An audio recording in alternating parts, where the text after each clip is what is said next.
გამარჯობათ, ეთერშია სოლიდარობის დრო TV4-ზე და გადაცემას გაუძღვები მე დავით ახვლედიანი. ჩვენი სტუმარი გახლავთ უფლებადამცველი ლიკა გამრეკელი. მოგესალმებთ ლიკა, მადლობა რომ გვეწვიეთ სტუდიაში. ილჰამ ალიევი, აზერბაიჯანის პრეზიდენტი, აკეთებს განცხადებას და ირაკლი კობახიძეს მისამართით ამბობს ასეთ რამეს, რომ საპარლამენტო არჩევნების შემდეგ პირველი უცხოური ვიზიტი აზერბაიჯანში დაგეგმეთო. ეს არის სიმბოლო, რომ უმაღლესი დონის ურთიერთობები გვაქვს აზერბაიჯანსა და საქართველოს შორის. Როგორ ფიქრობთ, რას უნდა უკავშირდებოდეს მართლაც ეს პირველი ვიზიტი აზერბაიჯანში, თან ასეთი ხმამაღალი განცხადება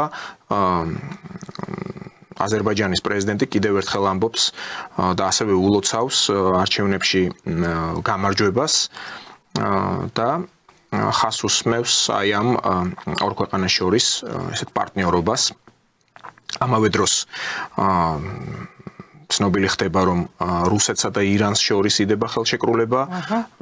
გუშინ იყო და უკრაინამ გააფორმა 100 წლიანი შეთანხმება დიდ ბრიტანეთთან, ასევე ამერიკის შეერთებულ შტატებთან და პარალელურად, როგორც ჩანს, იძაბება ურთიერთობა ქართულ ოცნებასა და დიდი ბრიტანეთის ხელისუფლებას შორის, რადგან ნახეთ ყველა მის განცხადება, რაც გაავრცელა ქართულმა ოცნებამ პოლიცაბჭოს შემდეგ პირდაპირ შავი თეთრზე არის მითითებული, რომ ის სანქციები, რომელიც შეიძლება დიდმა ბრიტანეთმა დაუწესოს ბიძინა ივანიშვილს, ეს იქნება ფაქტობრივად ამ ურთიერთობის გადახედვა კუნძულთან. თქვენ როგორ შეაფასებდით ამ მოვლენებს, ამ ფაქტებს, ამ ვითარებას, რაც დღეს არა მარტო საქართველოში, არამედ მის ფარგლებს გარეთაც ხდება, აქ რა თქმა უნდა იგულისხმება ჩვენი ქვეყნის ინტერესები. მოგესალმებთ, მივესალმებთ ტელემაყურებელს. პირველ რიგში გილოცავთ ჩობა ახალ წელს და ჩვენ ქვეყანას მინდა ვუსურვოთ წარმატებები, მშვიდობა, რაც ყველაზე მთავარია და ალბათ ამ ყველაფერზე მთავარი და ამ ყველაფრის წინაპირობა იქნება ნაცების მოშორება. ამ წელს 2025 წელს თვითონ ჩვენთაგანისთვის და სრულიად საქართველოს ეს იქნება ყველაზე დიდი, რაც შეიძლება მოხდეს ქვეყნისთვის, კარგი, ეს იქნება ნაცების მოშორება ერთხელ და სამუდამოდ. რაც შეეხება ილჰამ ალიევს და ზოგადად შექმნილ სიტუაციას, ჩემი აზრით ძალიან კარგია. არ დაგვაუწყოს ილჰამ ალიევი იყო ერთ-ერთი პირველი, როდესაც არჩევნები მიულოცა მშვიდობიანად და ლეგიტიმურად ჩატარებული არჩევნები ირაკლი კობახიძეს. მე ძალიან მომწონს ის ამბავი, რომ ჩვენი მეზობელი ქვეყნები არიან მზად ჩვენთან პარტნიორული ურთიერთობებისთვის. ეს ყველაზე კარგი დასტურია იმის, რომ არანაირ გაყალბებას ადგილი არ ქონია ამ ქვეყანაში და არაერთი აზერბაიჯანელი დამკვირვებელი იყო ჩამოსული ამ არჩევნების პერიოდში და არა მხოლოდ აზერბაიჯანელი, ჩვენ ვიცით ძალიან კარგად, რომ უამრავი დელეგაცია იყო ჩამოსული და ყველა ძალიან კარგად ხედავს, ვისაც უნდა რეალობის დანახვა, რა თქმა უნდა, ის ხედავს, რომ ლეგიტიმურად ჩატარდა, რა თქმა უნდა, ამ ქვეყანაში არჩევნები და რაც შეეხება დიდი ბრიტანეთის განცხადებას, ეს იყო პასუხი ჩვენი მხრიდან დიდი ბრიტანეთის განცხადებაზე და ეს არ იყო პირველი შემთხვევა, როდესაც ისინი უკვე ნათლად და ღიად გვემუქრებიან სანქციებით. ოღონდ ვინმეს თუ გონია და ვინმეს თუ უხარია ოპოზიციიდან გულისხმობ დღეს ვუსმინე ბუკა პეტრიაშვილს, რომელიც ძალიან ამაყა და ბედნიერი ამბობდა, რომ დიახ, დასანქცირდება ქვეყანა და დასანქცირდება ბიძინა ივანიშვილიო, ვინმეს თუ გონია და სჯერა, რომ მხოლოდ ბიძინა ივანიშვილი ერთი ინდივიდუალური ადამიანი და მოქალაქე დასანქცირდება ამ სანქციებით და ქვეყანას ზიანი არ მიადგება, ძალიან ცდება.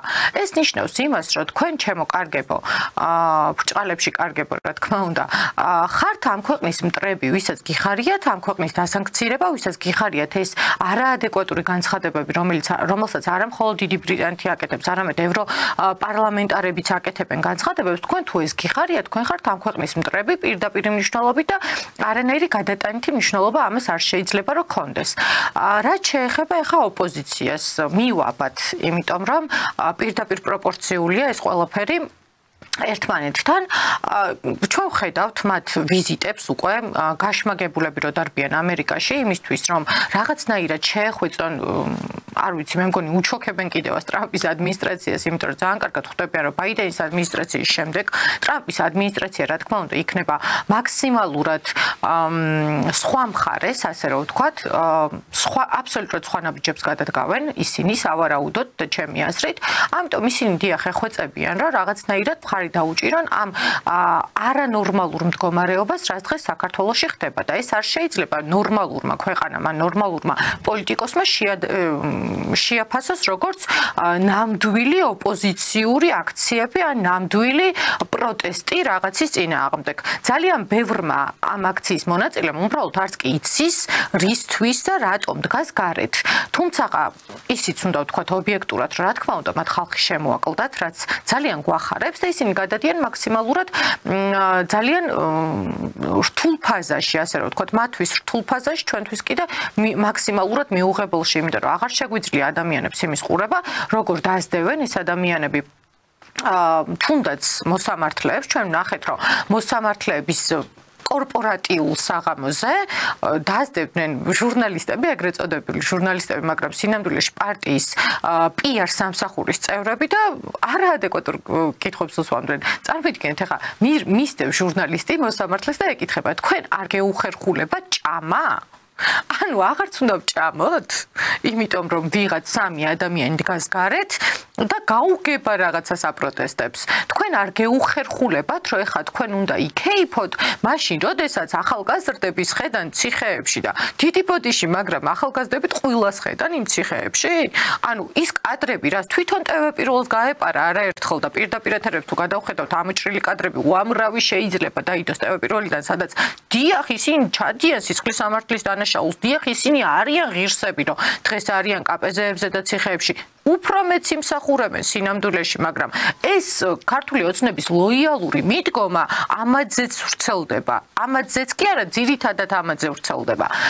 კარგით გავაგრძელოთ იმით, რომ მიხეილ სააკაშვილი დღეს გამოვიდა დიდი ხანია მის შესახებ არაფერი გვსმენია და დიახ მურუსიძე არ ვიცოდიო ვინ იყო. ეხლა მურუსიძეზე ორიოდე სიტყვით მინდა რომ რაღაც ის რა ქვია კომენტარი გავაკეთო.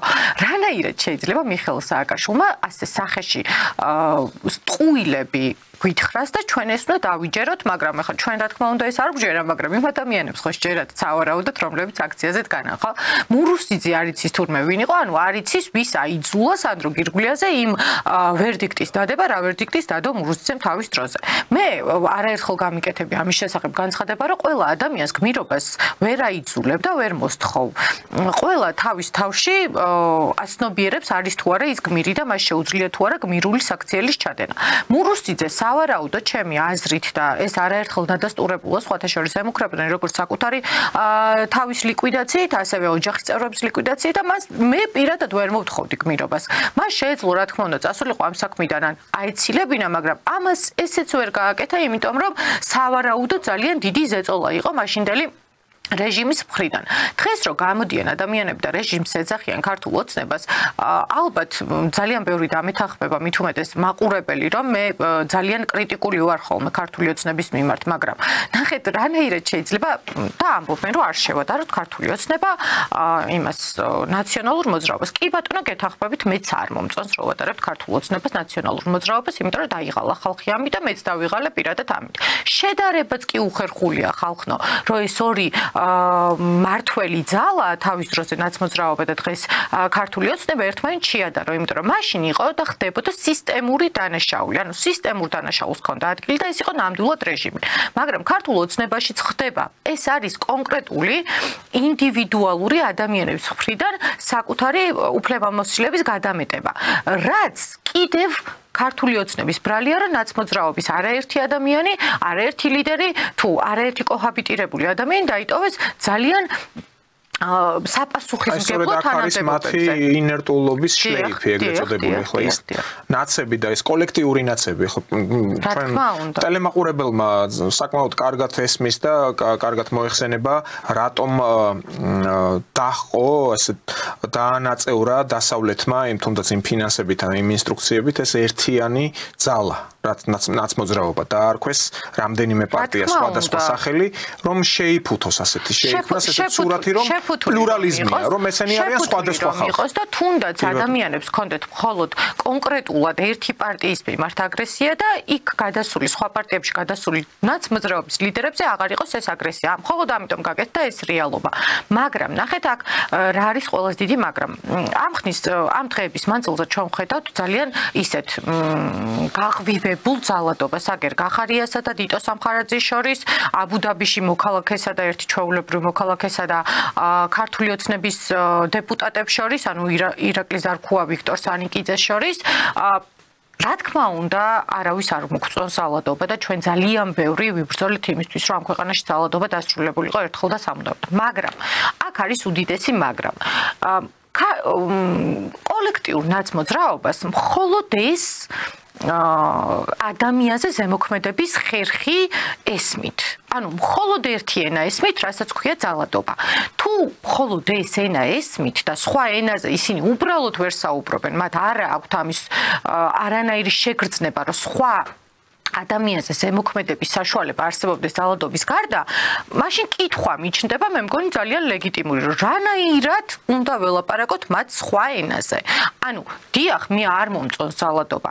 მე დავწერე კიდევაც და ძალიან ღიად განვაცხადე, რომ დიახ, იმ წუთას, როდესაც მოქალაქე აბუ-დაბიში შეურაცხყოფას აყენებდა ჩვენს დეპუტატებს, იმ წუთასვე რომ მომხდარიყო ამაზე რეაგირება, მე ექნებოდა აბსოლუტურად სხვა რეაქცია, მაგრამ როდესაც ერთი ღამე ვძიხარ და ფიქრობ და უყურებ Facebook-ზე იქნება თუ სხვა სოციალებში როგორ დაგამცირეს და შენ ხმა არ ამოიღე და ამის გამო შეურაცხყოფილი ხარ და მეორე დღეს ურტყავ ამ მოქალაქეს, ეს უკვე ჩემთვის ძალიან მიუღებელი იყო, მით უმეტეს იქ მანდილოსანი იჯდა, რომელსაც სხვათა შორის რეაქცია დიდად მწვავი არ ქონია, მაგრამ მაინც მანდილოსანია.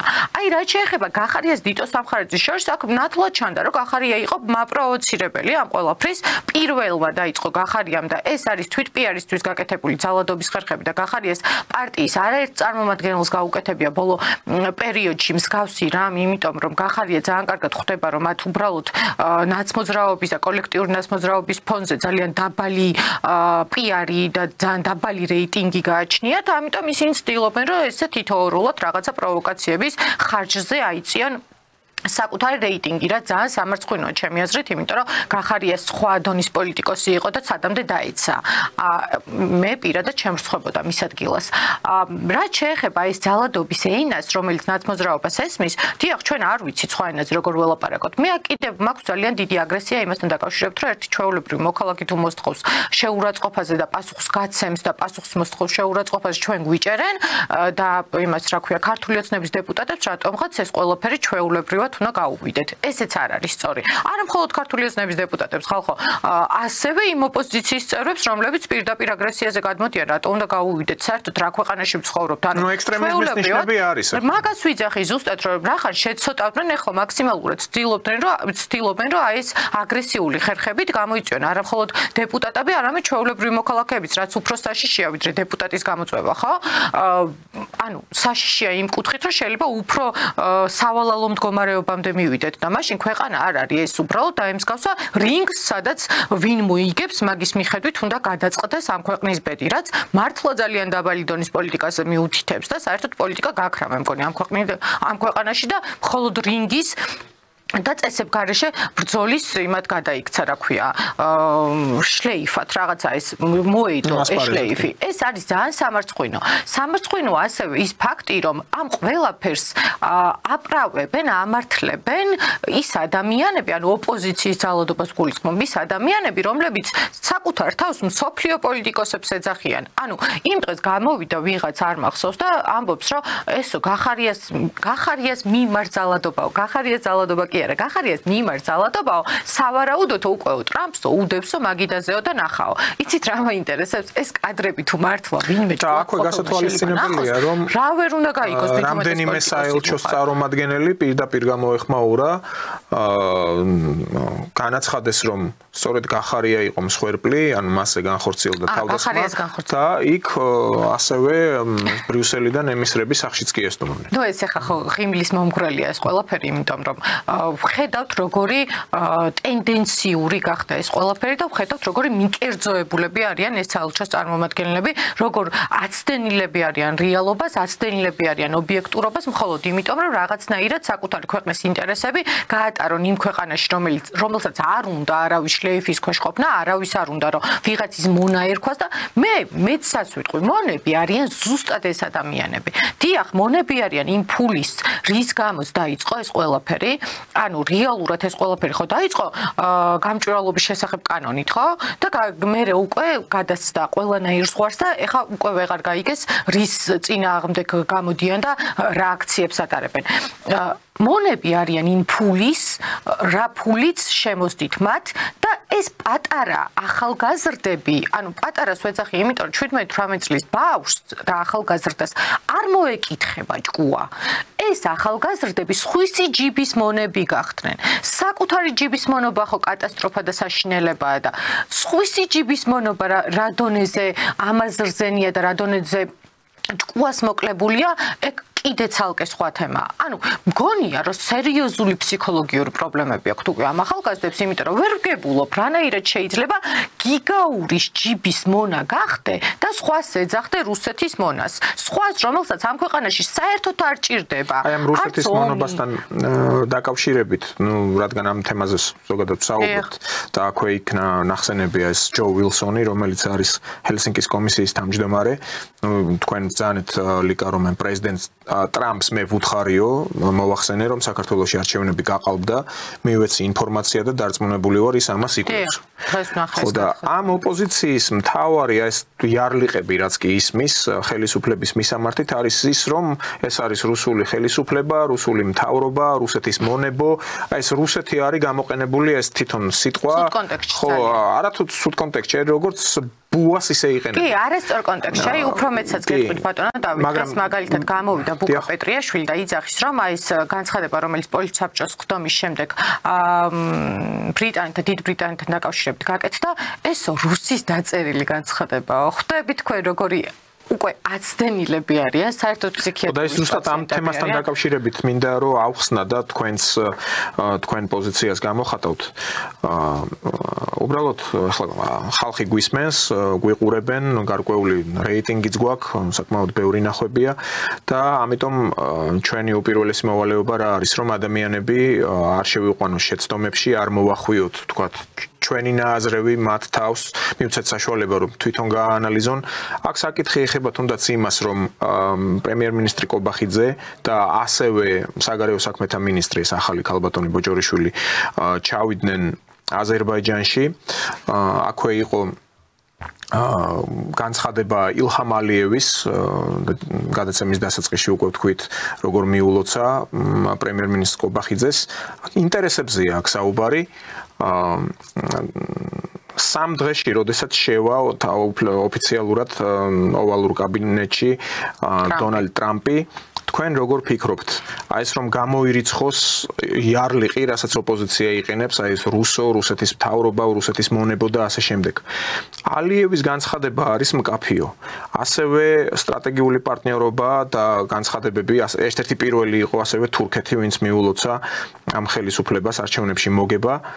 და ევროკავშირის რიგ ქვეყნებთან სლოვაკეთი, უნგრეთი მათაც ეძახიან რუსეთის და პუტინის აგენტებს იქ ევროკავშირში, რაც საერთოდ აბსურდია.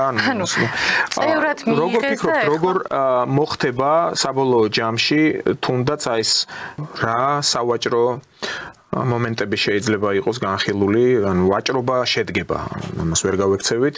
რა მოთხოვნები ექნება ტრამპს, რას გაითვალისწინებს საქართველოს ხელისუფლება, დარწმუნებული ვარ ჩვენს გვექნება სათქმელი, ან თბილისსაც თავისი პოზიცია ექნება. როგორ მიგაჩნიათ თქვენ, როგორ წარიმართება ეს პროცესი და მე პირადად არ ვფიქრობ, რომ თუნდაც აი ამ ჯო ვილსონის, აი ამ ჩაწოდებულზე, როგორც თავად ეს კაცი ლაპარაკობს, ტრამპი ასე პირდაპირ პირდაპირ ტლანქად, როგორც ვთქვათ, მიხაილ როთი ჩამოდის და მოძღვრავს, სუსტად ასეთ განცხადებებს გააკეთებს. იცით რა, შტაბ-შტაბი დამრჩა რა, უბრალოდ გონია რომ ისე ბაიდენზეა საუბარი და არა ტრამპზე, იმიტომ რომ ტრამპი არ ტოვებს იმ პოლიტიკოსის შტაბ-შტაბს, რომელიც ხვის ჭკუაზე დადის, ან ხვის მიწოდებულ ინფორმაციებს არ ამოწმებს და მერე შემდეგ თვითონ რაღაცა მსგავს განცხადებებს აკეთებს. დიახ, რა თქმა უნდა, ვაჭრობა იქნება და აუცილებლად შედგება ვაჭრობა საქართველოსა და ამერიკას შორის, იმიტომ რომ არც ერთი ქვეყანა, მით უმეტეს ამერიკა, საქართველოს არაფერს ტყუილა არ გაუკეთებს, მათ შორის არც განცხადებას და არც ქვეყანას და არც მთავრობას არ დაუჭერს ვაჭრობის გარეშე მხარს. სავარაუდოდ ეს ვაჭრობა იქნება ღია, რადგან ტრამპს აქვს თავის ინტერესები საქართველოში და არა მხოლოდ ტრამპს, არამედ ძალიან ბევრ ქვეყანას აქვს ინტერესები საქართველოში და უნდათ ამ ინტერესების გატარება. იქნება დაახლოებით, მე მგონია, რომ ჯერ ანაკლის პორტი დაიწყება და რთული ვაჭრობა ელოდება საქართველოს და თბილის, რადგან ჩვენ უკვე გვაქვს გაფორმებული ყველამ ძალიან კარგად ვიცით ჩინეთთან ხელშეკრულება და რთული იქნება ამის გვერდზე გადადება ტრამპისთვის, თქვათ პირდაპირ თანხმობის მიცემა მხოლოდ იმის შიშით, რომ თქვათ მან არ გააკეთოს რაღაცა დამაკმაყოფილებელი განცხადებები საქართველოს მიმართ. და აქვე ასევე არის საინტერესო ის მომენტი, რომ თუ გახსოვთ, როდესაც გამოიკვეთა ტრამპის ლიდერობა ჯერ კიდევ წინა საარჩევნო პერიოდში, იქ საპრეზიდენტო მარათონის დროს ქართული ოცნება, ასე ვთქვათ, გადაეწყო კონსერვატიულ ლიანდაგებზე და მიღებული იქნა ეს ორი კანონი, ეგრეთ წოდებული აგენტების შესახებ და ოჯახური ღირებულებების დაცვის შესახებ, ანტი-LGBT კანონი. ამას მოყვა ძალიან დიდი გამოხმაურება და ამერიკის შეერთებულ შტატებში ახლა ამჟამად უკვე ჯერ კიდევ კაცი არ შესულა თავისუფლებამოსილებაში 3 დღით ადრე ძალიან ბევრი ესეთი კასკადური შეტევა დავარქმევდი ასე ხორციელდება სწორედ აი იმ გლობალისტურ პოლიტიკაზე, რასაც ეწეოდა ბაიდენის ადმინისტრაცია. ეს არ იყო მხოლოდ შეფუთული ბაიდენის ადმინისტრაციის დროს, როგორც რაღაც პანაცეა და მაშველი რგოლი თუნდაც აი ამ LGBT პირებისთვის, რომ მათ ჭირდებათ მედიცინა შესაბამისი, მათ ჭირდებათ ფსიქოთერაპია შესაბამისი. ახლა ახალი კანონი გამოჩნდა ამერიკის შეერთებული შტატების მთავრობა უпростоრად უმაღლესი სასამართლო ქვეყნის აკრძალავს ეგრეთ წოდებულ კონვერსიულ თერაპიას, რომელიც ითვალისწინებს აი ესეთი LGBT ადამიანების რაღაც ფსიქოლოგიურ დახმარებებს და ასე შემდეგ და ასე შემდეგ. და სწორედ ამ მომენტში მოხდა ამ კანონმდებლობის ჩვენთანაც მიღება და ჩვენ გვახსოვს საიდან დაიწყოს მთელი ამ კოლექტიური დასავლეთის შეტევა საქართველოს ხელისუფლებაზე. სწორედ ამ კანონების მიღების გამო.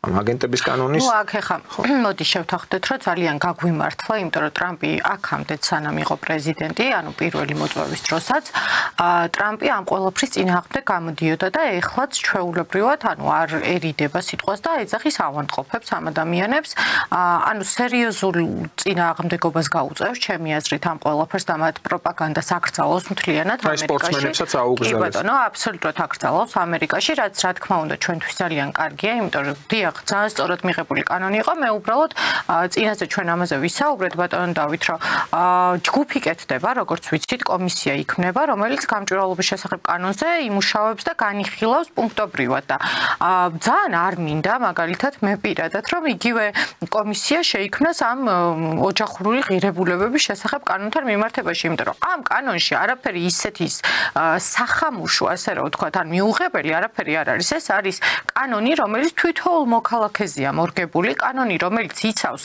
ახალგაზრდას და იცავს მით უმეტეს იცავს ბავშვს, არასრულწლოვან ადამიანს, რომ ამ ყველაფრის პროპაგანდისგან დაიცვას. მით უმეტეს ძალიან კარგია, რომ მოხდება აკრძალვა ტელევიზიებით ამ ყველაფრის პროპაგანდის, იმიტომ რომ ძალიან რთული ასახსნელია, მოდი ვთქვათ, ბავშვისთვის თუ რას ნიშნავს ეს ყველაფერი, იმიტომ რომ სოციუმში და რეალურად სადაც ცხოვრობენ ეს ბავშვები და სკოლაში და სადაც კომუნიცირებენ, ისედაც ამ ყველაფერს ხედავენ და რაღაცნაირად თვითონ ერკვევიან ამ ყველაფერში, მაგრამ ისიც ძალიან მომეწონა ამ დღეების მანძილზე განცხადებებში. ნახეთ, რომ ტრამპის განცხადების მერე საერთაშორისო მაკდონალდს აკრძალა უკვე და ამოიღო თავის ჰეფიმილებში რომ საოცარი საჩუქრები ედოთ და მათ შორის საქართველოშიც იყო ეს და ჭყონიაზე ამაზე არაერთხელ გაგვიკეთებიან გაცხადება რომ ეს არის სამარცხვინო საქციელი ეს არის ადამიანის და ახალგაზრდის და ბავშვის ტვინის გადაბრუნების მცდელობა და რა არის რეალურად აი ესე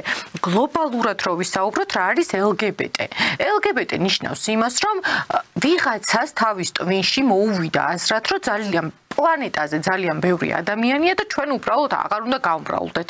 იმიტომ რომ მე სხვა შთაბეჭდილება უბრალოდ არ მრჩება.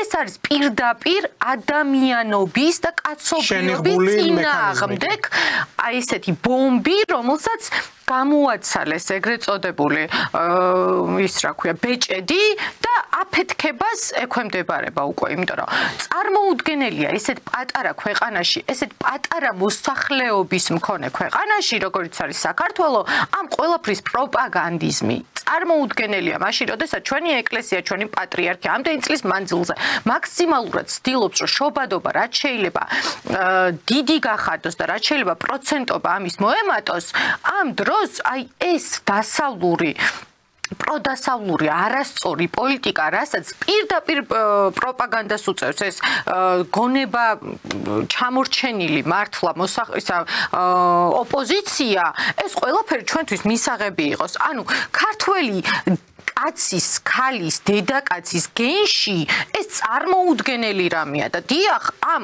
ხელისუფლებამ მიიღო კანონი, რომელიც უმრავლესობისთვის, ამ ქვეყნის უმრავლესობისთვის, ანუ 85%-ისთვის, ანუ თავისი ამომრჩევლებისთვის, ასევე როგორც კონსერვატული ჯგუფების ამომრჩევლისთვის, ეს არის სრულიად მისაღები და ამას ვითხოვდით, არა მხოლოდ მისაღები, ამას ვითხოვდით ჩვენ. ამ კანონის მიღებას ჩვენ ვითხოვდით, ისევე როგორც ითხოვდა ქართული მართლმადიდებელი ეკლესია ამ კანონის მიღებას და ჩემი აზრით ეს კითხვის ნიშანიც კი არ შეიძლება დაიწეროს ამ კანონთან მიმართებაში, ისევე როგორც ტრამპი ამ კანონს მიიღებს თავისი ქვეყნისთვის, ტრამპი აკეთებს განცხადებებს, იმიტომ რომ ყველა თავმოყარე ქვეყანა, ყველას ვისაც უნდა საკუთარი ქვეყნისთვის კეთილდღეობა და განვითარება, წარმოუდგენელია რომ ამ ყველაფერს არ ებრძოდეს და არ ებრძოდეს ღიად. ტრამპიც არ არის ისეთი მიამიტი, რომ ახლა მიაჩნიათ, რადგან ამის აი ამ კანონების უშუალოდ კანონზე არ არის ლაპარაკი, ანუ წინააღმდეგია თვითონ აი ამ LGBT. დიახ, მაგას კონსერვატიული ეძახის. ეს მიამიტობა იმაში კი არ მდგომარეობს, რომ თვითონ ზულს ან ვერიტანს, ან უფრო არის თქვათ მორწმუნე და რაღაც ისეთი ანტაგონიზმი ამასთან. განვითარებისთვის. მან ზედმიწევნი ზუსტად იცის თუ რატომ ხდებოდა ამ თემატიკის ლობირება. მან ანუ დემოკრატთა ადმინისტრაციას ბაიდენის ადმინისტრაციას გლობალური მართლობისთვის და ჰეგემონიისთვის უფრო ხელსაყრელ მექანიზმად მიაჩნდა აი ასე ამ LGBT მთლიანად პროპაგანდის წარმოება, ამითი იღებდნენ ბევრ ამას ერთბაშად. ამცირებდნენ მოსახლეობას. მართალია იქ პროცენტებზე ლაპარაკი, მაგრამ გლობალური გადასახედი. გლობალური გადასახედიდან ძალიან დიდი პროცენტი გამოდის. შეთქმულების თეორიას რო არ გავდეს ეს. მათ ხომ ასეთი ტიპის ადამიანებს ძალიან ბევრი პრობლემები აქვთ, ფსიქოლოგიური პრობლემები. ანუ მარტივად მართვადებები არიან. ცხოვრობენ, ოჯახებს ვერ ქმნიან, იქ მთელი ასე ვთქვათ ბუკეტი არის ამ ყველა პრობლემების, რაც უფრო მართლაც მოწყვლადებს ხდის ამ ხალხს, მაგრამ ეს ამიტომ ჭირდებოდათ ამან, რომ უფრო იოლად მართვადი იყოს ეს მასა. სოციუმი, აი ჩამოყალიბდეს ისეთი სოციუმი, რომელიც უმეტესწილად იქნება ასეთი ტიპის ადამიანებისგან, ან იმ ხალხისგან, ვინც იქნება ლოიალური მათ მიმართ. კი ბატონო. სწორედ ეს რომ იცის ტრამპმა, ამიტომ მიდის ამ ყველაფრის წინააღმდეგ. ახლაც რო ხდება ეს გადაწყობა და თუნდაც ტრამპი არა, მაგრამ ილონ მასკი ფაქტობრივად მისი მარჯვენა ხელია ამ რაღაც საკითხებში, აკეთებს ჯერ სიტყვიერ შეტევებს დიდი ბრიტანეთის პრემიერ-მინისტრის წინააღმდეგ, ასევე შოლცი გაასწორა მიწასთან. ვინ აღარ, ანუ ბევრს გადაწვდა, იქ ურსულა ფონ დერ ლაიენზეც იყო შეტევები. ახლა ზონდავენ, ვინ გადმოეწყობა მათ ლიანდაგებზე. ნუ იფიქრებს, რომ ეს ამერიკის შეერთებული შტატების ჰეგემონია რაიმენაერად შეიკვეცება, უბრალოდ ტრამპს აქვს თავისი ხაზი.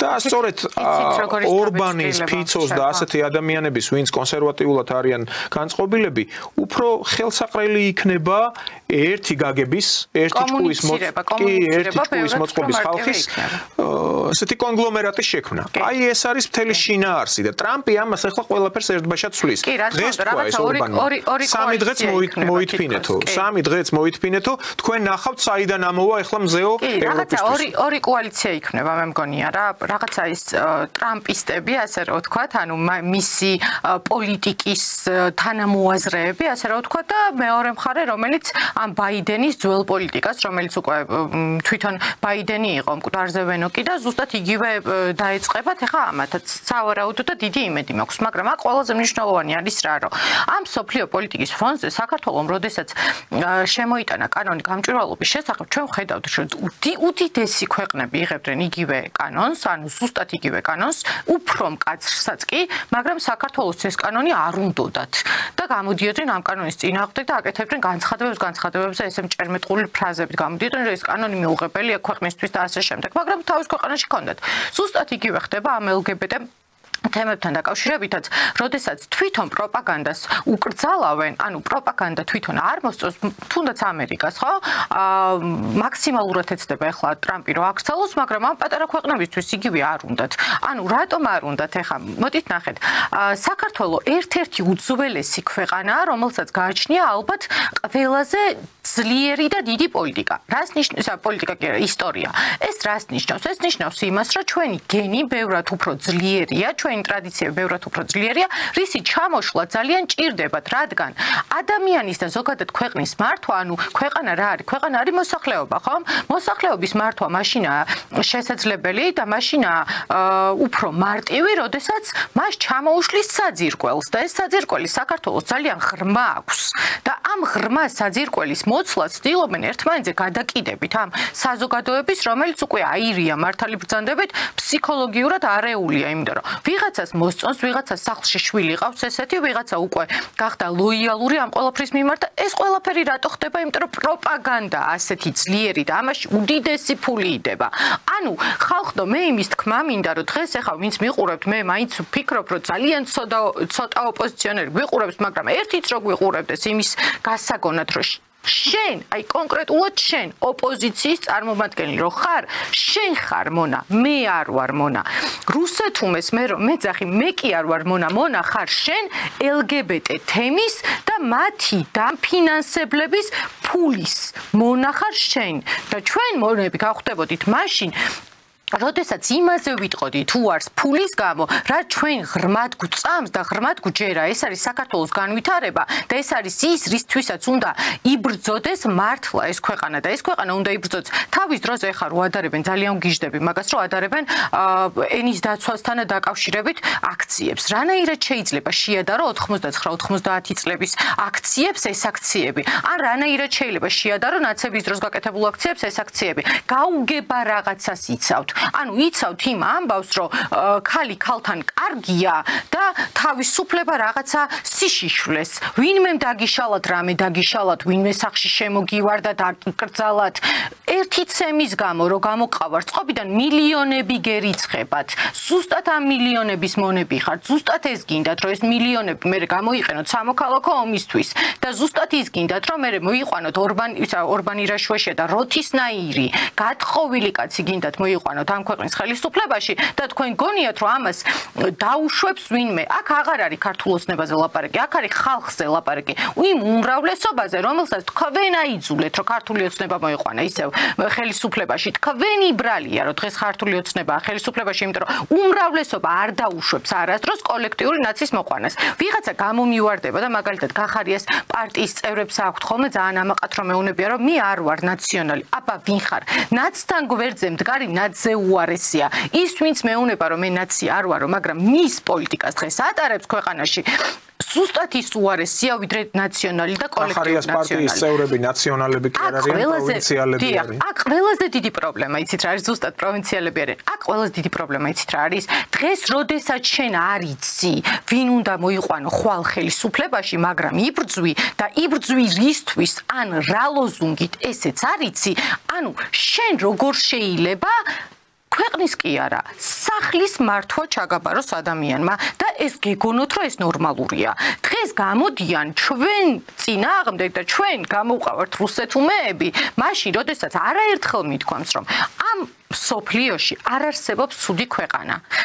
არსებობენ ცუდი ადამიანები და ცუდი მართველები. მე მესმის, რომ შეიძლება ვიღაცას არ უყვარდეს, არ მოწონდეს პუტინის მმართველობა და დიახ, ძალიან ბევრს არ მოგწონს. მაგრამ აქ არის მთავარი ის, რომ არასწორი მიდგომა ნიშნავს არასწორ აზროვნებას. შენ არ მოგწონს რუსეთი, შენ არ მოგწონს რუსი ტურისტი, რომლითაც ცხოვრობ დღეს, ქვეყანა ცხოვრობს ზუსტადაც რომ რუს ტურისტების შემოსული ფულებით, შენ არ მოგწონს რუსული სიმღერა და ამის გამო შენივე ქვეყნის მოქალაქეს ცემ ურტყავდა ძალადობას ახდენ შენივე ქვეყნის მოქალაქეზე ანუ ქართველზე შენ არ მოგწონს რომ რუსი ჩამოდის და შენთან ერთად ძალიან ბედნიერად და ძალიან ხალისიანად და ძალიან კარგი განწყობით შენთან ერთად ერთობა თუნდაც რესტორანში და შენ ამის გამო გაქვს აგრესია და შენ არ მოგწონს რუსული ენა რომელიც არის ერთ-ერთი ყველაზე მდიდარი ენა მთელს მსოფლიოში და ამის გამო შენ ცდილობ რომ რუსული ენა არ ისწავლო ოპოზიციონერი ქვია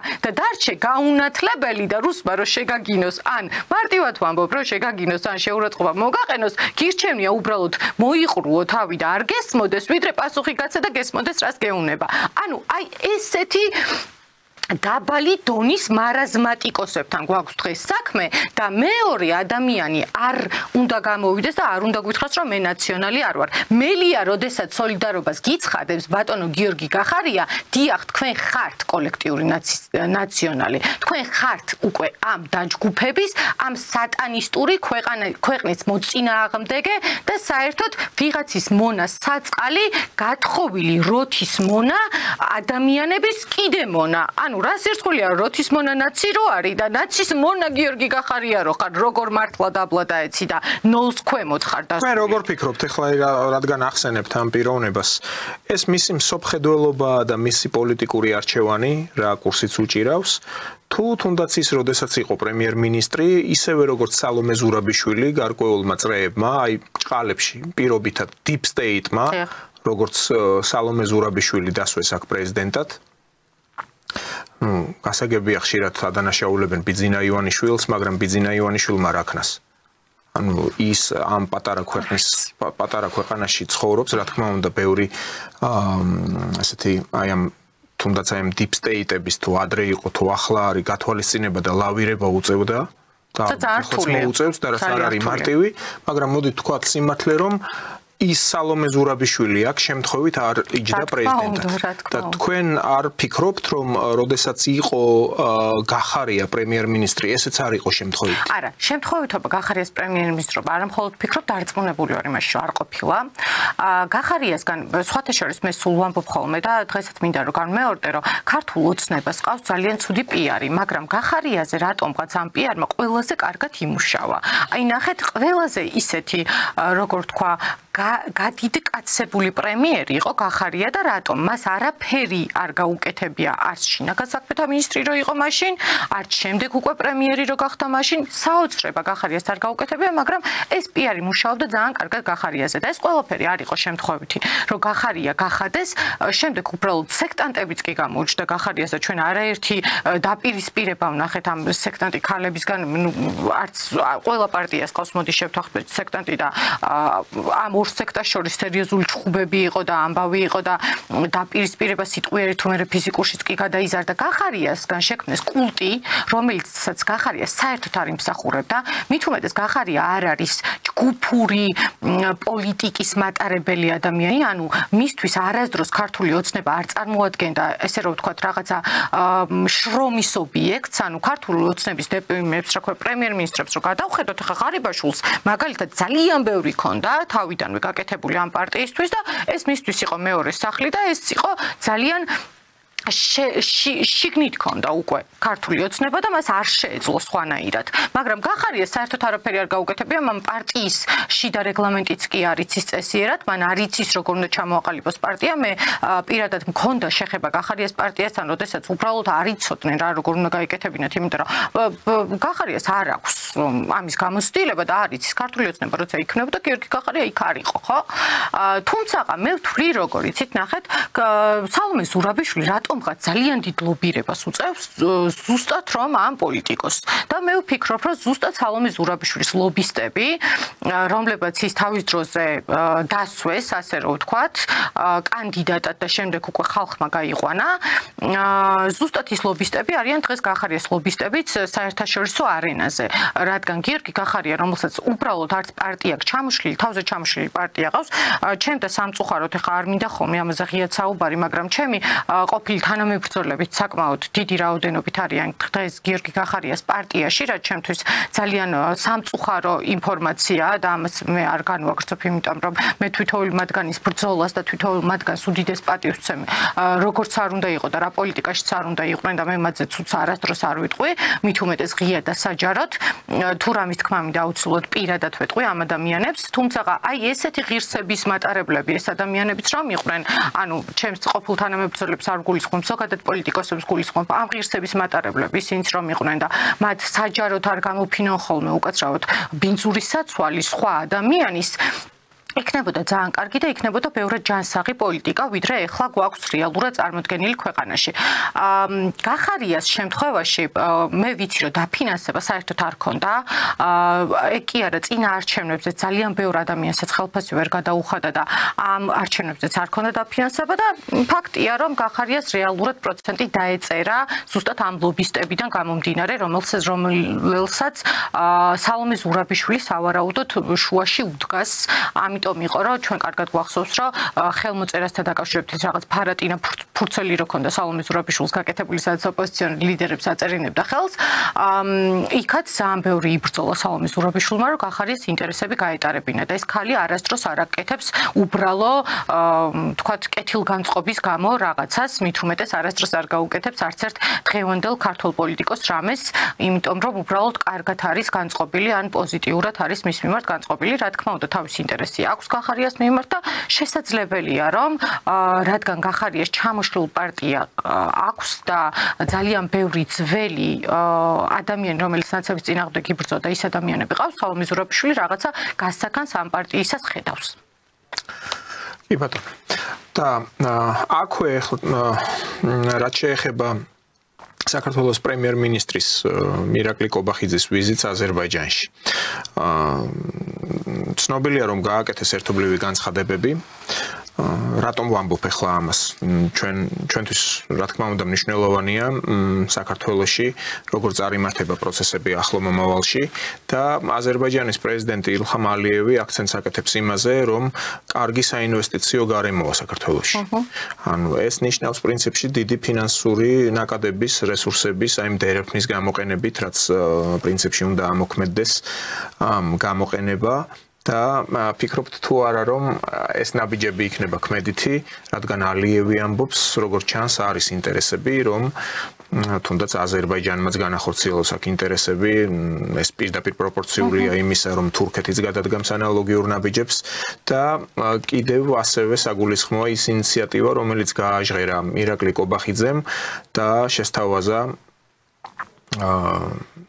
კოლეგებს ასევე სომხეთის თანამონაწილეობა.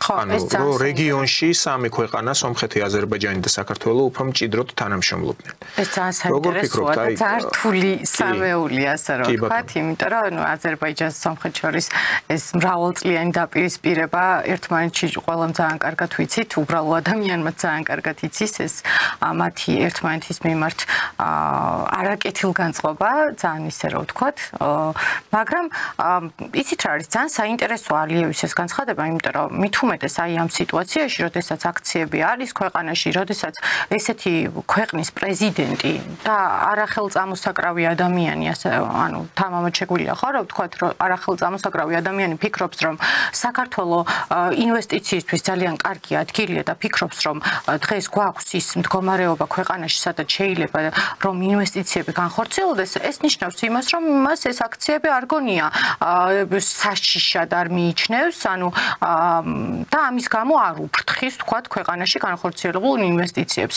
ეს საქართველოს კიდევ ერთი უდიდესი შანსია რეალურად, რომ რეგიონში გააკეთოს რაღაც ახალი ინოვაცია შემოიტანოს ამ სამეულის შესვლის შემთხვევაში და ინოვაცია ეხლა ძალიან ჭირდება ჩვენ რეგიონს, იმიტომ რომ მაქსიმალური ზეწოლა მოდის არა მხოლოდ საქართველოზე ალბათ ყველაზე დიდი, მაგრამ არა მხოლოდ საქართველოზე მოდის დასავლეთის მხრიდან მაქსიმალური ზეწოლა, ამიტომ თუ რაღაცა ესე ვთქვათ კოალიცია შეიქმნება რეგიონში კიდე ცალკე, ეს იქნება ძალიან კარგი თვითოეული ქვეყნისთვის, მით უმეტეს ჩვენი ქვეყნისთვის და დერეფნის გახსნის შემთხვევაში ჩვენ უნდა ვთქვათ, რომ ბიუჯეტი საკმაოდ გაიზრდება, ანუ ინვესტიციები გაიზრდება, ბიუჯეტი გაიზრდება და ამით თვითოეულ მოქალაქის ჯიბეზე ეს ძალიან კარგად იმოქმედებს. თუმცა აქაც მგონია, რომ ძალიან შეიძლება ხელი შეგვიშალონ იმ ადამიანებმა და იმ ქვეყნებმა, რომლებსაც ესე რადიკალურად არ სურთ განვითარება ამ ქვეყანაში, იმიტომ რომ განვითარებული ქვეყანა უკვე დამოკიდებული რო გახადოს საკუთარ ინვესტიციებზე და ასე რომ ვთქვათ, ვალებზე, რა ვალებსაც ჩვენ ისინი გვაწვდიდნენ, უკვე გაურთულდება და ძალიან რთული იქნება. ამიტომ მგონია, რომ ხელ შეგვიშლიან. ამ ქვეყნებს, რომლებსაც თქვენ გულისხმობთ და ალბათ ევროპის მთელ რიგ ქვეყნებს, ევროსტატმა დადო სტატისტიკურმა სამსახურმა კვლევის შედეგები და საერთო ვარდნამ ევროკავშირის ერთობლივად ვარდნამ შეადგინა 1.9% წლის განმავლობაში რეცესია, ეკონომიკური რეცესია. იცით რა არის, ნახეთ, ესეც ევროკავშირმა, რა თქმა უნდა, ცოტა უნდა გათვალოს, მე მგონი, ხო? დაუძველდათ პოლიტიკა და განცხადებებში უკვე მართლა არაადეკვატურები გახდნენ. რა იყო ეს სალომე ზურაბიშვილის ჩართვა და ჩვენ არ ვაღიარებთ პრეზიდენტს და თქვენ ხართ ჩვენი პრეზიდენტი. ანუ რას ნიშნავს ეს? ანუ ეს ნიშნავს შეაფურთხეს საქართველოს პირველ რიგში, ანუ დამოუკიდებელ სუვერენულ ქვეყანას და თუ ასე აპირებს რიგ სხვა ქვეყნებში, პატარა ქვეყნებში, რომ ამ გზით მიუდგეს ევროკავშირი მალე ჩამოიშლება, ჩემი ვარაუდით, უკვე რეალობაც ესეთია, რომ ევროკავშირი ძალიან მალე დაშლის პირას მივა სრულიად და გადარჩენა ამ ევროპარლამენტარებს უნდა ქონდეთ რაღაცა შინაგანი ინსტინქტი, რომ უნდა გადარჩნენ როგორც პოლიტიკოსები და არ გაუყვნენ ბაიდენის რაღაც მართლა საოცარ პოლიტიკას, რასაც უკვე თვითონ ბაიდენიც გადაყვა და ამერიკელმა ხალხმა თვითონ უთხრა, რომ ეს პოლიტიკა იყო არასწორი და თვითონ გაუშვა. ზუსტად ესე ვფიქრობ, რომ ეს ევროკავშირის და ევროკავშირის წევრები და ევროპარლამენტარები უნდა დაუფიქრდნენ თვითოეულ მათ განცხადებას.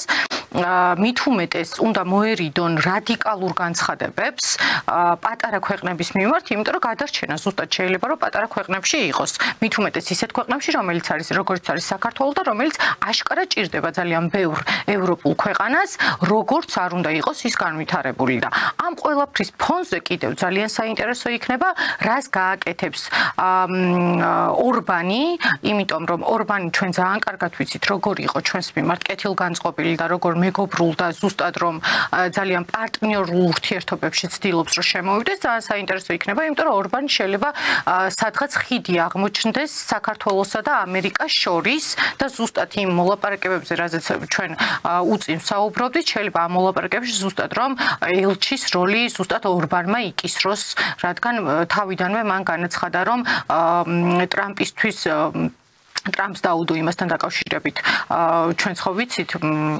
განცხადება რომ ის იქნება მზად თუ რუსეთს უკრაინას შორის მოლაპარაკებები იქნება რომ ერთგვარი ხიდი ითამაშოს. იგივეს ვისურვებდი რომ საქართველოსთვის ეთამაშა ორბანს ხიდი საქართველოსა და ამერიკას შორის მოლაპარაკებების დროს. კი ბატონო, ორბანის მხრიდან ნამდვილად ექნებათ ახლა იქ მარტო პიროვნული მომენტი არ არის ახლა ორბანსა და ტრამპს შორის იქ ასევე იქ დიპლომატიური უწყებები მუშაობენ, აქვთ კონტაქტები და ანუ პრინციპში ორბანი ცდილობს ახლა რომ სოფიო პოლიტიკაში თავის ადგილი დაემკვიდროს. ტრამპს ზედმიწევნით ზუსტად ეცოდინება რამ ვითარება ან რა ასე ვთქვათ შეთავაზებებით უნდა დაიწყოს საუბარი საქართველოსთან. სხვა საკითხია რომ ჩვენ ახლა რო საუბრობდით ევროპული ქვეყნების ეკონომიკურ რეცესიაზე და ერთიანობაში ეს ციფრიც დასახელდა, ანუ 1.9%. ასევე არის იქ ცალკეული ქვეყნები და ლიდერობენ 5 ქვეყანა, მე მაინც ვიტყვი ინფორმაციისთვის, ვფიქრობ ტელემაყურებლისთვის საინტერესო იქნება. 6.6% არის რეცესია ხორვატიაში.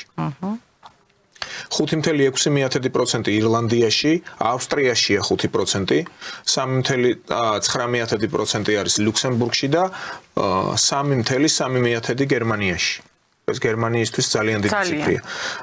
ხალხი რჩება იქ უმუშევარი, ახლა კი ასევე უყურებდი.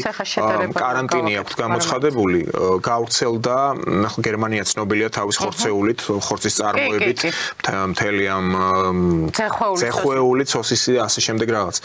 გავრცელდა თურქული, ეს იაშურ დაავადება, თურქულად ითარგმნებენ, თურქული ქვია ამ დაავადებას, დაეცა საქონელი და გადაყვანაზეც კი კარანტინია, ასევე ანუ 4 ფეხა ჩლიქოსანი ან რაც თუ კი ძროხები, ცხვრები, ხები. ან სერიოზული პრობლემაა. კი, ანუ პრობლემების წინაშეა ეს ქვეყანა და თქვენ წარმოვიდგინეთ ამ ფონზე, როდესაც ესეთი რეცესიული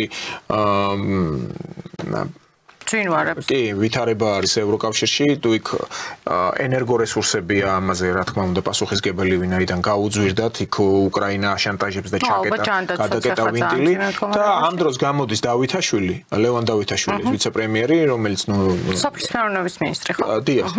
და ამბობს ასეთ რამეს, რომ ეკონომიკური ზრდის მაჩვენებლის მიხედვით საქართველო კვლავ რეგიონის ლიდერად რჩება.